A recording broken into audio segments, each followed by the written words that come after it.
Donc bonjour, aujourd'hui, aujourd'hui, peu importe la date, là. Dernier exemple là, sur les prismes. Donc cette fois-ci, on regarde la base, on a un rectangle, donc ici on a un prisme à base rectangulaire.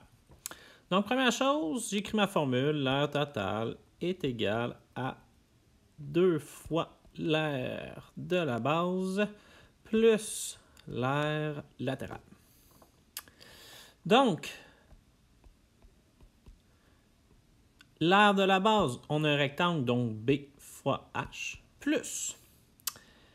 Ici, notre aire latérale, qu'est-ce qu'on remarque? On a des rectangles, mais on a aussi des carrés.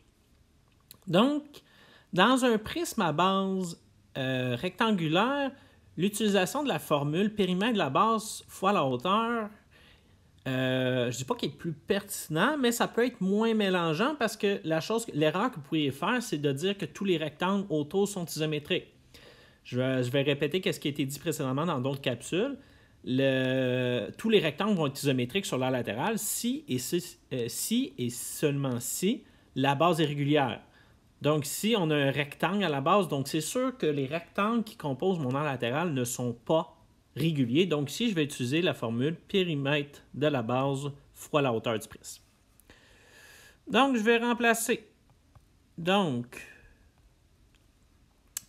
la base, son aire base fois hauteur. Donc, ici, je vais faire 2 fois 7 fois 5. Plus le périmètre de la base. Donc, ici, j'ai 7, je l'ai 2 fois. Donc, 7 fois 2. Plus 5 fois 2. Donc, ça, c'est le périmètre de la base. Puis, la hauteur du prisme, elle est de 5. Donc, après, je recalcule. Donc, 2 fois 7, 14. 14 fois 5, 70. Plus, parenthèse, 2 fois 7, 14. Plus 10 fois 5. C'est égal à 70 plus 24 fois 5. Je vais aller maintenant sur une nouvelle page. Donc, on avait que l'aire totale... désolé.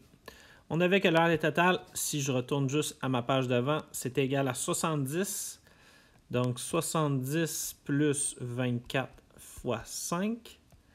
Donc, 70 plus 24 fois 5 qui va nous donner 120.